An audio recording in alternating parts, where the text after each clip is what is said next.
اور ہم بہت تھوڑے پیسے لے کر آئے ہیں. ایک راشن کی جتنی قیمت بنتی ہے ہم اتنی قیمت اس دفعہ نہیں لا سکتے. بڑے مسائل چل رہے ہیں, گھر میں الگ پریشانیاں ہیں, اوپر سے راشن کے پیسے پورے نہیں ہیں. فَأَوْفِ لَنَا الْكَيْلَ, آپ سے ریکویسٹ یہ ہے کہ آپ ہمیں راشن پورا دیں کم از کم. ایسا نہ ہو کہ آدھی بوریاں لے کے گھر جائیں, ٹھیک ہے نا. ایک نئی ٹینشن کے بھائی بھی گیا, 2 بھائی چلے گئے, ابا بیمار پریشان, بینائی چلی گئی, اوپر سے گھر میں راشن کے ڈبے بھی کیا ہو جائیں آدھے, تو پیسے بھی نہیں ہیں. فَأَوْفِ لَنَا الْكَيْلَ, آپ کیل مکمل کر کے دے دیں. وَتَصَدَّقْ عَلَيْنَا, اور آپ ہم پہ کچھ صدقہ کر دیں, آپ ہم پر کچھ صدقہ کر دیں. ان اللہ یجزی المتصدقین, بے شک اللہ تعالیٰ صدقہ کرنے والوں کو اس کا بہترین بدلہ دیتا ہے. اللہ آپ کو اس کا بدلہ دے گا. جب یوسف علیہ السلام نے دیکھا نا اپنے بھائیوں کی یہ کنڈیشن, کیسی قسم پرسی, کیسے پریشان حال, تو کہنے لگے هل علمتم ما فعلتم بیوسف واخیہ اذ انتم جاہلون, تمہیں پتہ ہے کہ تم نے اپنے بھائی یوسف اور اس کے چھوٹے بھائی کے ساتھ کیا کیا جب تم جہالت کا ارتکاب کر رہے تھے. تمہیں معلوم ہے, تمہیں یاد ہے تم اپنے بھائی یوسف کے ساتھ کیا کیا تھا. فوراً کہنے لگے اِنَّكَ لَأَنْتَ یوسف, کیا آپ یوسف ہیں. دیکھو ایک دم ان کے جو ہے نا چھٹی حص نے کام کیا, کیونکہ جب آگے دیکھا تھا تو بھائی کی شباہت تو نظر آ رہی تھی نا ہر دفعہ. پہلی دفعہ آئے ان کو اندازہ ہوا یار یہ تو ہمارے بھائی جیسے لگ رہے ہیں, لیکن انہوں نے سوچا بھائی کو ہم نے ڈالا تھا کنویں میں, وہ کہاں مصر کا بادشاہ بن سکتا ہے, تو اس خیال کو انہوں نے اگنور کر دیا. جیسے مجھ سے لوگ مل رہے ہوتے ہیں نا برگر والوں کے پاس, ٹھیلے والے کے پاس, بہت دفعہ ہوتا ہے. ابھی پھر 4 دن پہلے ایسا ہی ہوا, میں کہیں گیا ٹھیلے پہ, ٹھیلے کی بریانی کا اپنا مزہ ہے یار, تو ٹھیلے پہ میں کہیں چپکے سے نا کھڑا ہو گیا, تو ایک لڑکا آیا, ہاں ہم لسی پینے گئے, لسی, تو ایک لڑکا سوزوکی میں بیٹھا ہوا ہے, گھور گھور کے دیکھ کے میرے پاس آیا, بالکل مفتی طارق مسعود لگ رہے ہو آپ. میں نے کہا مجھے لوگ کہتے ہیں کیا کروں یار, اور سنائے خیریت سے, گپ شپ ہو رہی ہے, کہہ رہا وہی ہو نا. میں نے کہا وہ ادھر, میں نے کہا کیا وہ ادھر اس طرح کھڑے ہو کے لسی پیتے ہوئے ملیں گے, ایسے ٹھیلے پہ لسی پی رہیں گے یہاں پہ. ایسے ہی میں نے ڈرامہ کیا نا اس کے ساتھ. میں نے کہا مفتی طارق مسعود صاحب جن کو آپ اتنا بڑا بزرگ سمجھ رہے ہو, ہیں تو نہیں ہم بزرگ, وہ سمجھ رہا ہے, تو آپ کا کیا خیال ہے وہ یہاں ٹھیلے پہ کھڑے ہو کر لسی پئیں گے. کہہ رہے ہاں یار میں بھی سوچ رہا تھا مفتی صاحب تو نہیں ہو سکتے, وہ لسی تھوڑی پئیں گے یہاں کھڑے. یہ ابھی چند دن پہلے کی بات ہے. تو میں نے کہا منگاؤں آپ کے لیے بھی, کہہ رہے نہیں, میں بائک پر تھا, موٹر سائیکل پر نا.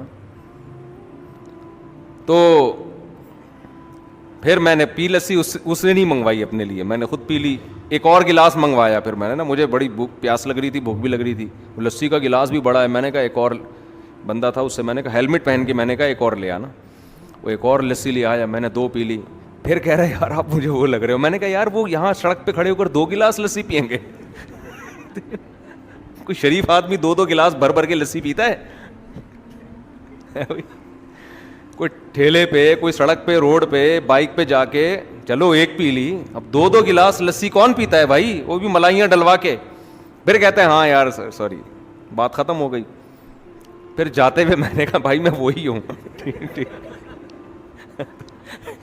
تو خیر وہ پھر سیلفی لی اس نے. تو ایک دن تو ایسے ہی کوئی صاحب کہنے لگے, میری گاڑی میں کوئی مسئلہ تھا, میکینک سے ٹھیک کروا رہا تھا نا, مجھے کہنے لگا آپ شکل سے وہ ملتے ہو. ہاں میں نے کہا, میں نے دل میں سوچا اس کے دل میں میرے خلاف کیا ہے یہ ابھی نکلوا لو. تو میں نے کہا بندہ کیسا ہے جو بیان کرتا ہے طارق مسعود صاحب؟ کہہ رہے بیان تو صحیح کرتے ہیں لیکن یار ایک چیز مجھے بالکل بھی پسند نہیں ہے اس. میں نے کہا کیا؟ کہہ رہے یار ممبر پہ بیٹھ کے مذاق کرنا مجھے بہت برا لگتا ہے. میں نے کہا میں پیغام پہنچا دوں گا بھائی, ممبر کے بیٹھ کے لوگوں کو رلایا کرو, ہنسایا نہ کرو, ٹھیک ہے.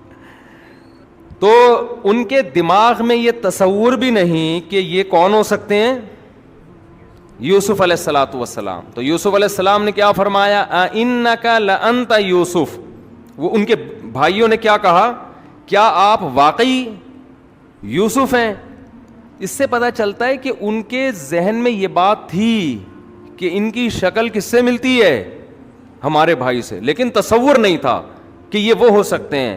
تو جب یوسف علیہ السلام نے فرمایا کہ تمہیں معلوم ہے کہ تم نے اپنے بھائی یوسف کے ساتھ کیا کیا، تو ان کے دماغ میں فوراً یہ بات آ گئی کہ یہ یوسف کے علاوہ کسی اور کو علم نہیں ہے. تو کہنے لگے قال انک لانت یوسف، کیا آپ واقعی یوسف ہیں؟ قال انا یوسف، فرمایا ہاں میں یوسف ہوں. وہذا اخی، اور یہ میرا بھائی ہے. اس بھائی کے ساتھ بھی ظلم زیادتی شروع کی ہوئی تھی. پھر آگے کہنے لگے قد من اللہ علینا، تحقیق اللہ نے ہم پر احسان کیا ہے. دیکھو یہاں بھی سیکھنے کی بات ہے. ایسے موقع پہ ہمیں جب کوئی پروٹوکول ملے اور ہم اپنے دشمن پہ غالب آ جائیں تو ہم اسے رسوا کرنے کا موقع ہاتھ سے جانے نہیں دیتے. ایسے موقع پہ یہ ہم کیا کہتے ہیں؟ ہم کہتے دیکھ لیا. اب دیکھو یہ والا اسٹائل میں اگر چینج کر دوں تو کیسے سمجھاؤں میں بات کو، ٹھیک ہے نا؟ تو میں تو مثالوں سے سمجھاؤں گا نا کہ ہم کیا کرتے، ورنہ میں ترجمہ پڑھ کے چلا جاتا ہوں. بھائی یوسف علیہ السلام نے یہ فرمایا، جواب میں انہوں نے یہ فرمایا، انہوں نے جواب میں یہ فرمایا، انہوں نے جواب میں یہ فرمایا. چلو بھائی درس کیا ہو گیا؟ ختم. تو سورہ یوسف کی تفسیریں تو آپ کو انٹرنیٹ پہ درجنوں مل جائیں گی. تو ہر آدمی کو ہر طریقے سے فائدہ نہیں ہوتا، کسی کو کسی سے فائدہ ہوتا ہے، کسی کو کسی سے ہوتا ہے. تو جس کو جہاں سے ہو رہا ہے وہیں سے سیکھے وہ جا کے. علماء کہتے ہیں کہ رسول اللہ صلی اللہ علیہ وسلم کی ذات کے سوا دنیا میں کوئی ایسی شخصیت نہیں ہے جس سے ہر ایک کو فائدہ ہو. اس لحاظ سے اللہ نے سب سے کامل صرف کس کو بنایا ہے؟ محمد صلی اللہ علیہ وسلم کو. باقی سب کے مزاج دوسرے سے مختلف ہیں، کسی کو کسی سے فائدہ ہوتا ہے، کسی کو کسی سے. تو علماء نے یہ بات لکھی ہے کہ آپ دین اس سے سیکھیں جس سے آپ کو پریکٹیکل لائف میں فائدہ ہو رہا ہو. تو یہ اس کی علامت ہے کہ دیکھو ڈاکٹروں حکیموں میں یہی ہوتا ہے نا. بعض دفعہ آپ چھوٹے ڈاکٹر سے علاج کراتے ہو فائدہ ہو جاتا ہے، بڑے سے علاج کرا رہے ہو فائدہ نہیں ہوتا. تو لوگ کیا کہتے ہیں؟ ابے بھائی جس سے فائدہ ہو رہا ہے اسی سے علاج کرا، کیونکہ مقصد کیا ہے؟ مقصد تو علاج ہے. تو یوسف علیہ السلام نے کیا فرمایا؟ قد من اللہ علینا، تحقیق ہم پر اللہ نے احسان کیا ہے. تو ایسے موقع پہ عام طور پر لوگ اللہ کی طرف نسبت نہیں کرتے بلکہ سامنے والے کو ذلیل اور رسوا کرنا شروع کر دیتے ہیں اور شو بازیوں میں آ جاتے ہیں. دیکھ لیا بیٹا بچو، تم نے تو، مجھے تو سب یاد ہے بچپن میں تم ہمارے ساتھ کیا سلوک کیا کرتے تھے، ہمیں تو وہ بھولا تھوڑی ہوں میں. یہ تو لک ہے ہماری کہ یہاں آ کے بیٹھ گئے ہم، ہے نا، قسمت ہے، قسمت نے ساتھ دیا اور ہماری ایبلٹی، قابلیت، ہم نے اسٹرگل چھوڑی نہیں. تم نے کنویں میں ڈال دیا، بازاروں میں فروخت کیا گیا ہمیں، لیکن میں نے اسٹرگل، سکسیس ہونے کے لیے میں نے محنت چھوڑی نہیں، اسٹرگل کرتا رہا اور اسٹرگل کرتے کرتے آج میں یہاں تک پہنچا ہوں. ایسا نہیں، بلکہ کیا فرمایا؟ قد من اللہ علینا، تحقیق ہم پر اللہ نے احسان کیا ہے. پھر آگے کہنے لگے انہ من یتقی ویصبر. انہ یہ ضمیر شان کہلاتی ہے. دیکھو بات یہ ہے کہ جو بھی برائی سے بچتا ہے اور صبر سے کام لیتا ہے، جلد باز نہیں کرتا، تو فإن اللہ لا یضیع اجر المحسنین، ایسے اچھے لوگوں کے اجر کو اللہ ضائع نہیں کرتا. ایک اصول اور ضابطہ بھی بیان کر دیا. قالوا، اب بھائی کیا کہنے لگے؟ تاللہ لقد آثرک اللہ علینا، اللہ کی قسم اللہ نے آپ کو ہم پر ترجیح دی ہے. دیکھو یہاں ہوتا کیا کہ اور زیادہ حسد میں آ جاتے نا. دیکھو شیطان کو جب اللہ نے کہا آدم کو سجدہ کرو، شیطان نے کہا یہ مٹی سے میں آگ سے، جیلسی کا شکار ہوا نا. اللہ نے کہا میرے دربار سے نکل جا. تو شیطان کو اب یہ کہنا چاہیے تھا اللہ کی قسم آدم کو اللہ نے ترجیح دی ہے کہ میری وجہ، اس کی وجہ سے مجھے دربار سے نکالا جا رہا ہے، لہذا اللہ میں تجھ سے معافی چاہتا ہوں. میں مان گیا کہ یہ صاحب فضیلت ہے، لیکن شیطان کی اکڑ آج تک اکڑا ہوا ہے، بلکہ اور الٹا حسد میں آ گیا کہ میں اس کو جہنم میں ڈلواؤں گا. تو یہاں بھائی یہ کہہ سکتے تھے آپس میں کہ یار یہ کیا ہو گیا، ہم تو اس کے اتنے خلاف تھے اور اس کو اللہ نے بادشاہ بنا دیا, اب چھپڑ میں جا کے تدبیریں کرو اور ان کے خلاف تحریک عدم اعتماد چلاؤ. ایک مثال دے رہا ہوں کہ یہ والی تحریک پہ نہ فٹ کر دینا آپ اس کو, یہ آپ کا مسئلہ ہے یہ. تو اب کیا چلاؤ, اور جا کے نا لوگوں کے کان بھرو کہ بھائی یہ تم نے جن کو بادشاہ بنایا ہوا یہ نیک ہیں, نیک لگتے ہیں, نیک ہیں نہیں, ہم تو ان کو بچپن سے جانتے ہیں, ان کے بھائی چوری میں معاذ اللہ پکڑا گیا تھا اور یہ ایسے تھے اور ویسے تھے اور یوں تھے اور وہ تھے, اس سے کیا ہوتا معاشرے میں اور زیادہ فساد. سیدھا سیدھا کہہ دیا فضیلت دیکھ کر, تاللہ لقد آثرک اللہ علینا, اللہ کی قسم اللہ نے تجھے ہم پر فضیلت دی ہے, اللہ کی قسم.